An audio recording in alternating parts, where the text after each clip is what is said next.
Hola a todos, soy Andrés Felipe Flores y bienvenidos a un nuevo capítulo de Al día con las guías en Tutorías Medicina Interna. El día de hoy vamos a estar hablando acerca de la actualización de la guía de falla cardíaca que fue publicada este año en la Sociedad Europea de Cardiología, que actualiza algunas recomendaciones de la guía del 2021. Es importante que sepan que esto es una actualización de la guía, es decir, que solo hace ciertos cambios en algunas recomendaciones, pero no muestra nuevamente la totalidad de la guía. Por lo tanto, en este video vamos a estar hablando acerca de esas actualizaciones, cuáles son y por qué se dieron. Si quieren ver un video en el cual se hable de todo lo que menciona la guía, ya lo tenemos publicado en el canal y lo pueden encontrar en la descripción. Recuerden que si quieren apoyar este tipo de contenido pueden suscribirse, dejar un like y darle a la campanita. Los invito a seguirme en mi Instagram personal @andresf.med, por donde estoy compartiendo con ustedes muchísimo contenido académico. Y finalmente aprovecho esta ocasión para invitarlos a adquirir mi diplomado de medicina interna, que está disponible en la página de medilearners.com.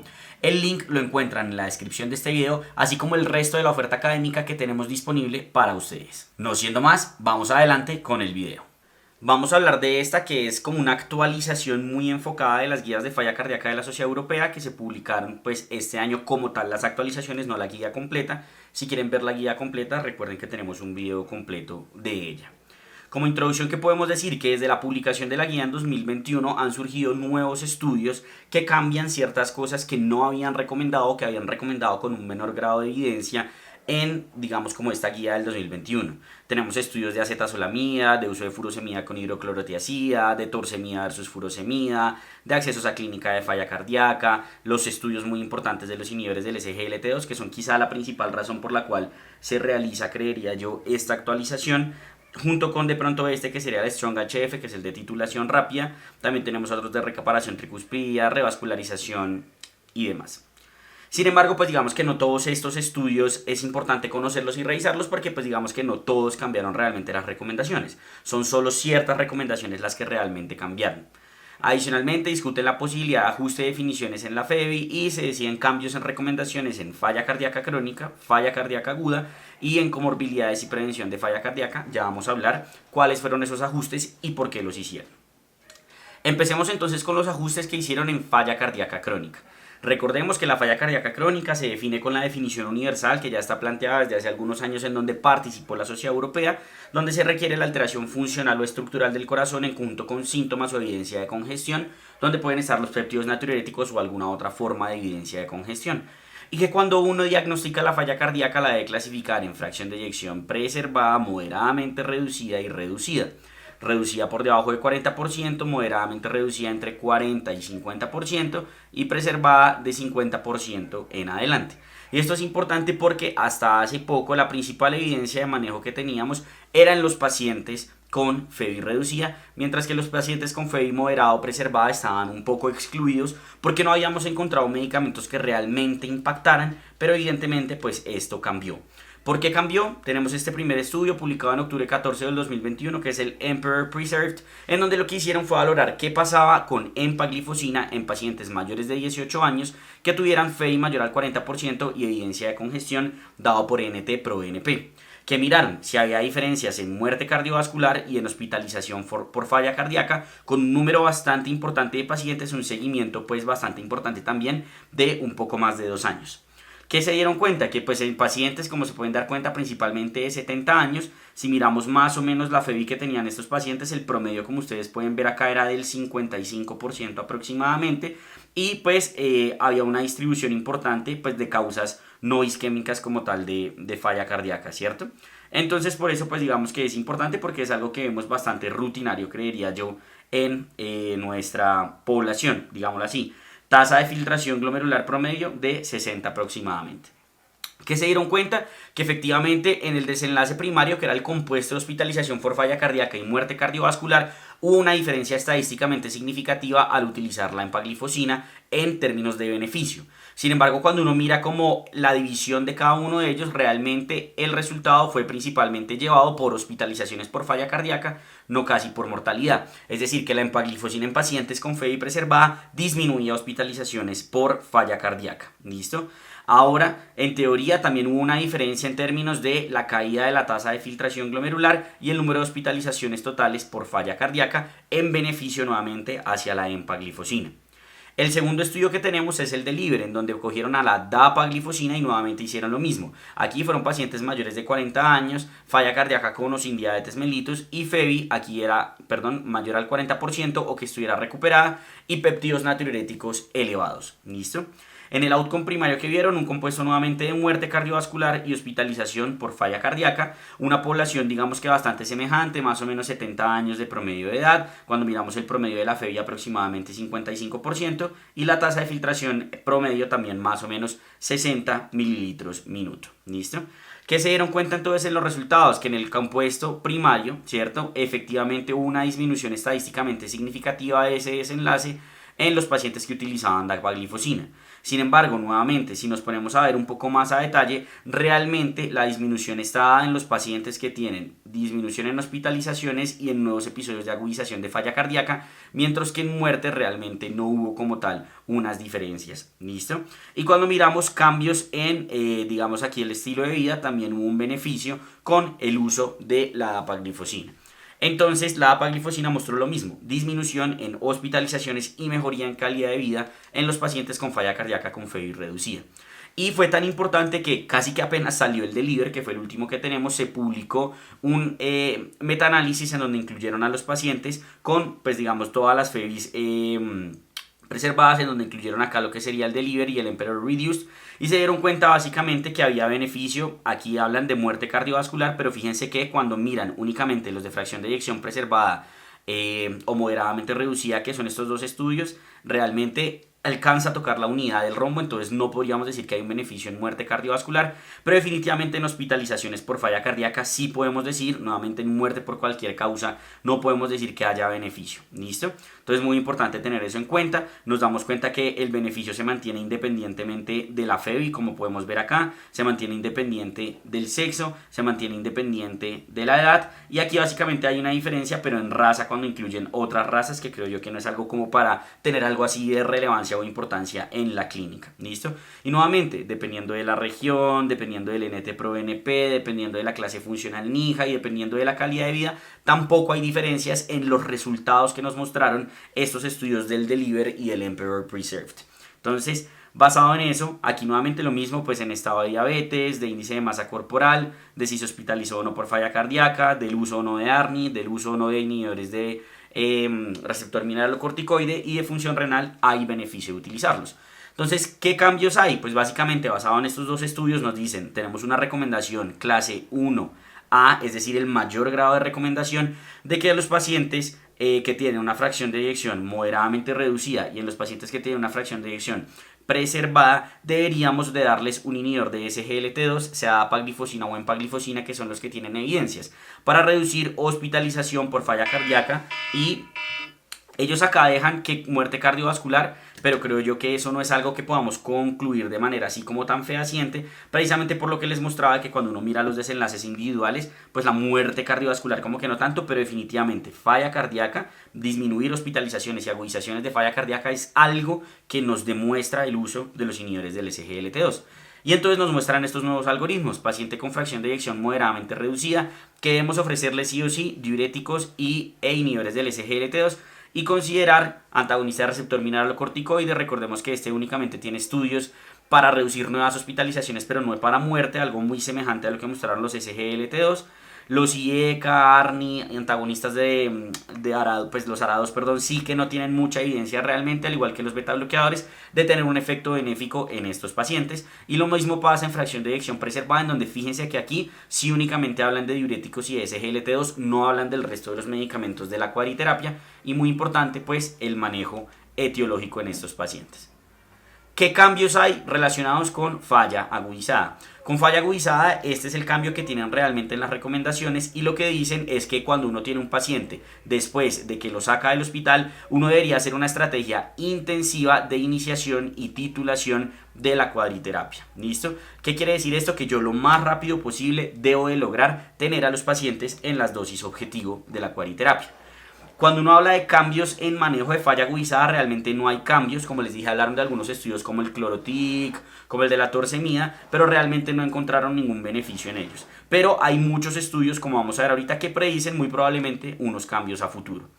¿Por qué se da este cambio o por qué se da esta recomendación de que titulemos a todos ojalá lo más rápido posible? Básicamente por este estudio que se llama el Strong HF, en donde cogieron a 1.600 pacientes que se hospitalizaron por falla cardíaca. Importante saber que en ese momento los inhibidores del SGLT2 no hacían parte de la recomendación de la cuariterapia, pero los titularon a dosis objetivo en 2 semanas y les hicieron seguimiento estrecho en los siguientes 2 meses desde el egreso y lo compararon con cuidado usual, con ver los médicos viendo ahí cuándo los iban titulando y demás.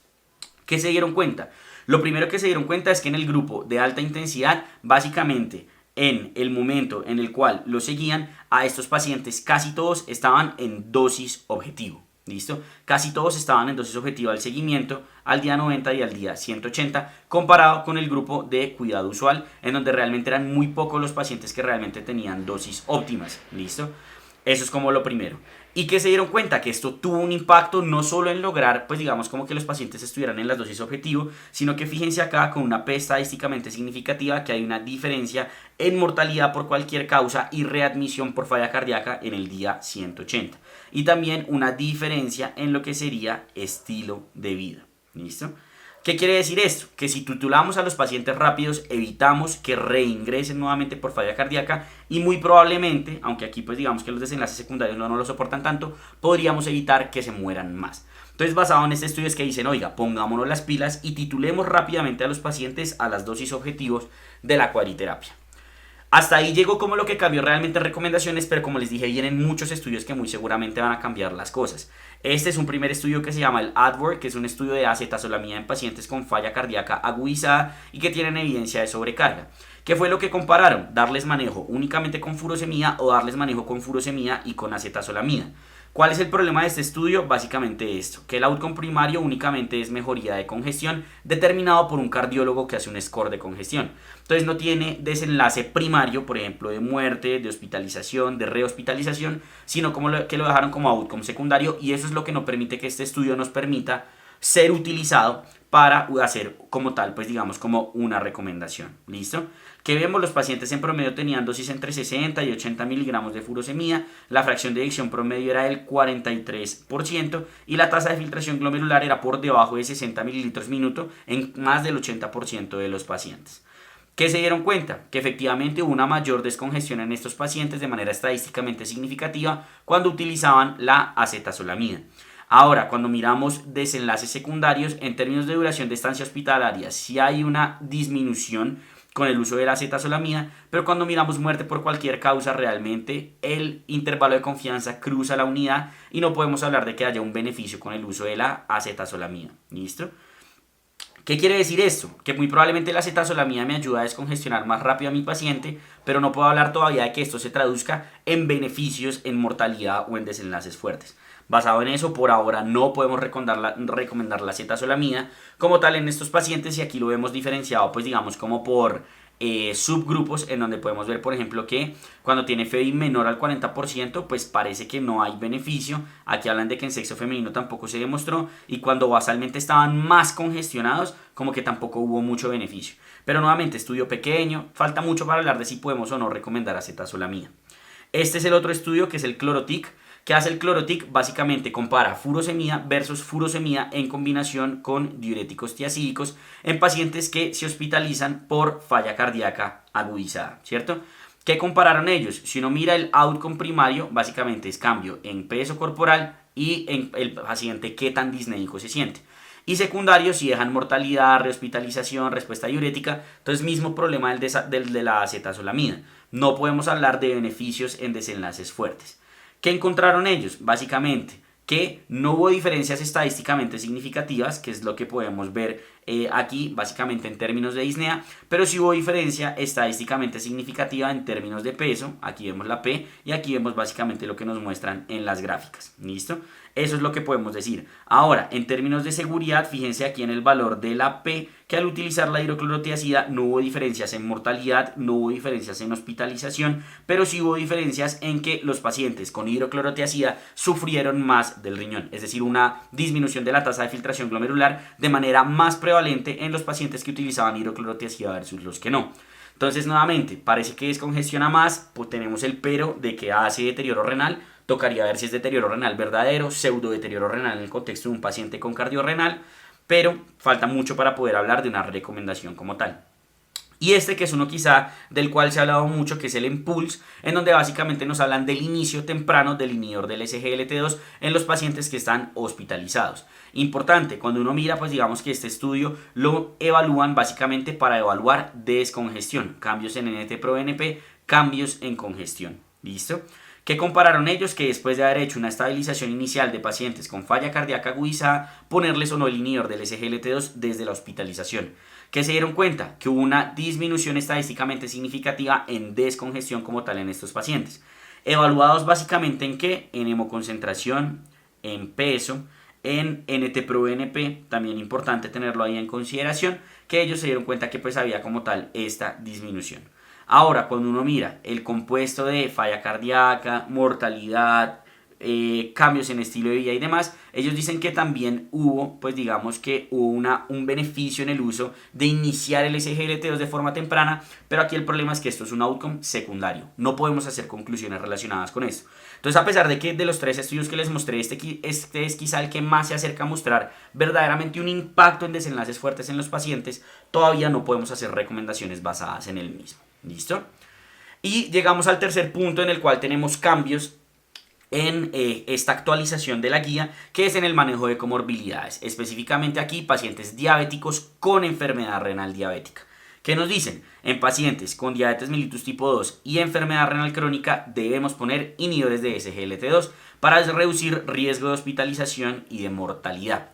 Y en los pacientes con diabetes mellitus tipo 2 y enfermedad renal crónica debemos utilizar el finerenone para disminuir el riesgo de hospitalizaciones. Y los dos con recomendación 1A. Entonces vamos a analizar por qué hicieron estas recomendaciones y este ajuste en los grados de evidencia. En términos de los SGLT2, básicamente el EMPA-KIDNEY, que es el estudio de empaglifosina en pacientes con enfermedad renal crónica, tasa de filtración entre 40 y 25 o teniendo entre 40 y 90 proteinuria. ¿Listo? Que ya estaban recibiendo un bloqueo del eje renina-angiotensina-aldosterona, independiente de si eran o no diabéticos. Fíjense que tenemos casi 50-50 de distribución entre población diabética y no diabética. ¿Listo?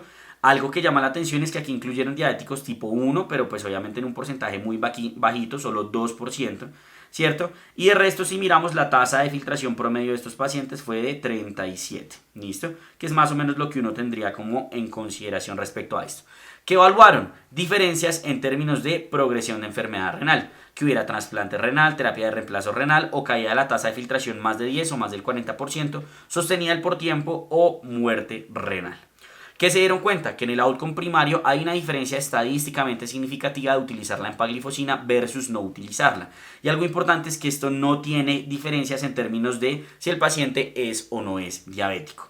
En términos de los outcomes secundarios como clave, en el que sí hubo diferencia fue el de hospitalización por cualquier causa, no hubo diferencia en términos de falla cardíaca ni nada por el estilo. Y cuando miramos otros outcomes secundarios en términos de intervalo de confianza, progresión de enfermedad renal crónica y muerte renal o enfermedad renal terminal que llaman, no hubo como tal diferencias en estos escenarios y podemos darnos cuenta que no hay diferencias en términos de desenlaces adversos, ¿listo? Y fíjense aquí algo muy chévere, la tasa de filtración glomerular tiene una caída inicial en comparación con el placebo, pero posteriormente se estabiliza, mientras que el paciente sin placebo continúa cayendo. Entonces hay un beneficio de utilizar la empaglifosina en estos pacientes y algo que llama la atención es que este beneficio se da sobre todo en los pacientes cuando tienen proteinuria, ¿listo? En términos de TFG no hay diferencia entre los grupos, pero y tampoco hay diferencia entre si el paciente es o no es diabético, como ya habíamos mencionado.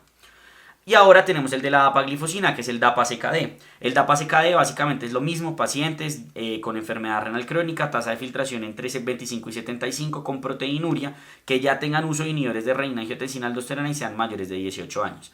¿Qué valoraron ellos? Caída de la tasa de filtración, enfermedad renal terminal, muerte renal y muerte cardiovascular. Y el secundario fue un compuesto renal y un compuesto cardiovascular. ¿Qué pues llama la atención aquí? Edad promedio básicamente de 60 años. Cuando miramos básicamente la tasa de filtración promedio aquí es de 43 aproximadamente, teniendo más de un 10% de pacientes con tasa de filtración por debajo de 30 y una proteinuria promedio de lo que sería relación AC de más o menos 900. ¿Listo? Más o menos sería como lo importante tener en cuenta de la población. ¿Qué encontraron? Beneficio en el outcome primario, y cuando miramos ese beneficio se traduce básicamente en todos los compuestos del outcome primario. Quizá el único que no sería el muerte por enfermedad cardiovascular. De resto, todos los desenlaces renales tienen una disminución con el uso de la dapaglifosina versus el placebo. ¿Listo? Y en outcomes secundarios hay una disminución en el compuesto renal, hay una disminución en el compuesto cardiovascular, hay una disminución en muerte por cualquier causa. Y cuando miramos si hay o no diferencia en términos de desenlaces, la diferencia básicamente fue en depresión de volumen y en lo que sería hipoglicemia. De resto no tenemos diferencias estadísticamente significativas en eventos adversos, y cuando miramos por subgrupos no hay diferencia en ningún subgrupo, y el más importante creo yo, con o sin diabetes y con o sin tasa por encima o por debajo de 45, los pacientes se benefician de la adición de la dapaglifosina. Ahora, ¿de dónde salió la recomendación de los antagonistas del receptor mineralocorticoide, específicamente el finerenone? Básicamente de esto que es el Fidelity, que es una combinación de Fidelio y de Fígaro. ¿Listo? Básicamente, ¿qué son Fidelio y qué son Fígaro? Son básicamente mismos criterios de inclusión, pacientes que tienen diabetes mellitus, ¿cierto? Y que tienen enfermedad renal crónica, sea por proteinuria o por una tasa de filtración como tal disminuida. Que ya estén en una dosis tolerada máxima de inhibidores del eje renina-angiotensina-aldosterona y que no tengan hipercalemia. ¿Qué excluyeron ellos? Que la enfermedad renal no fuera diabética, es decir, aquí son necesariamente diabéticos con enfermedad renal diabética, mientras que si en los de los SGLT2 era independientemente de si eran o no diabéticos. ¿Listo? ¿Y qué evaluaron ellos? El primero, que es el Fidelio, mira disminución o tiempo a falla renal o disminución de la tasa de filtración glomerular, mientras que el Fígaro se centra en los componentes cardiovasculares, muerte cardiovascular, MACE, hospitalización por falla cardíaca, entre otras. ¿Listo? Cuando uno mira, pues digamos, como la población, básicamente hay una muy baja representación de la población de raza negra. La hemoglobina glicada promedio era de 7%, y si se dan cuenta, la tasa de filtración promedio era de 57, y entre 25 y 45 teníamos aproximadamente un 30% de la población. ¿Listo? Tenían proteinuria pues casi todos, más del 50%, una proteinuria pues importante, grado A3, sería como lo importante creo yo a tener en consideración, y fíjense que pues muchos tenían, casi el 10%, inhibidores del SGLT2. ¿Qué se dieron ellos cuenta en términos de los outcomes? Se dieron cuenta que en el compuesto cardiovascular hay una disminución con una P estadísticamente significativa, hospitalización por falla cardíaca también, compuesto de la parte renal también, y compuesto de diálisis también con una disminución importante. ¿Listo? ¿Qué debemos, yo creo, saber acá y tener en consideración? Que si ustedes se dan cuenta, esto es solo para población renal diabética, en donde cuando ya tienen enfermedad renal, uno debería de considerar el Fidelity cuando ya tengan dosis máxima de los inhibidores del eje renina-angiotensina-aldosterona, e idealmente pues utilizar el SGLT2. Y lo último que cambió en comorbilidades fue el manejo de la ferropenia. ¿Listo? ¿Qué nos dice ahora la guía? Que podemos utilizar suplementos de hierro endovenoso en pacientes que tengan fracción de eyección reducida o moderadamente reducida, que tengan déficit de hierro. ¿Para qué? Para aliviar síntomas y para mejorar calidad de vida. Y nos dejan también una disminución o una recomendación aquí que no tiene tanta evidencia, que es 2A grado 2, que es lo mismo, básicamente, utilizar el hierro, pero aquí es para reducir hospitalizaciones por falla cardíaca. ¿Listo? ¿De dónde sale esto? De este estudio que es el Ironman. ¿Listo? ¿Por qué sale este estudio? Básicamente porque los estudios que teníamos antes de la FIRM y del CONFIRM lo que han demostrado pues era un beneficio principalmente en esto, que era síntomas y calidad de vida, pero no tenían tanta evidencia en hospitalizaciones por falla cardíaca y mucho menos en mortalidad. Entonces en este estudio, ¿qué es lo que hacen? Utilizaron un compuesto de hierro diferente, que es el hierro, pues digamos, de erizomaltosa. Y aquí incluyen a pacientes mayores de 18 años, FEI menor al 45%, que tengan saturación menor a 20% de transferrina o ferritina menor a 100 y que tengan evidencia de congestión, sea por hospitalización por falla cardíaca en los últimos 6 meses o por péptidos elevados. ¿Listo? A quienes excluyeron, pacientes muy anémicos, pacientes muy policitémicos o pacientes que tuvieran una ferritina normal. Cuando miramos, pues digamos como que si nos damos cuenta, la gran mayoría de los pacientes incluidos son de los que tienen péptidos elevados y no hayan estado hospitalizados. Tenemos principalmente NIHA2, 3 en términos de la población, y la fracción de eyección promedio de estos pacientes era entre 30 y 35% y la hemoglobina promedio era más o menos de 12. ¿Qué se dieron cuenta ellos? Que en su desenlace primario, que básicamente era un compuesto de muerte cardiovascular y hospitalización por falla cardíaca, tienen una disminución, pero no es estadísticamente significativa, porque fíjense que quedado con una P de 0.07. Y cuando miramos todos los secundarios, básicamente hay una reducción aquí estadísticamente significativa en muerte cardiovascular y ya. ¿Qué es importante saber acá? Que nosotros no podemos hacer análisis de outcomes secundarios si el primario ni siquiera dio.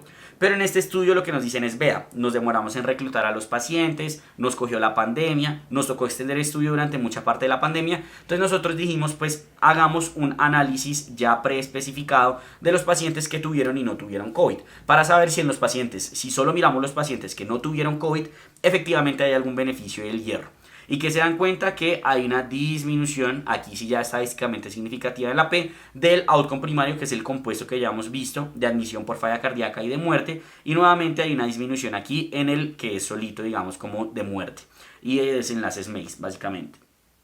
Entonces, basado en esto, es que sacan la recomendación de que considérelo para reducir hospitalizaciones, pero pues digamos que no lo dejan claro como para muerte, ¿no? Porque creo yo que pues es un único estudio y toca mirarlo como con detalle, sobre todo por esto del análisis de sensibilidad de COVID-19 y demás, porque en la población, pues digamos como total e inicial que se habían planteado, pues realmente no les dio. Con esto terminaríamos entonces este video de la actualización de la guía de falla cardíaca de la Sociedad Europea. Espero que les haya gustado. Cualquier duda que tengan déjenla en los comentarios y trataré de responderla lo más pronto posible. Y no siendo más, nos vemos en un próximo video.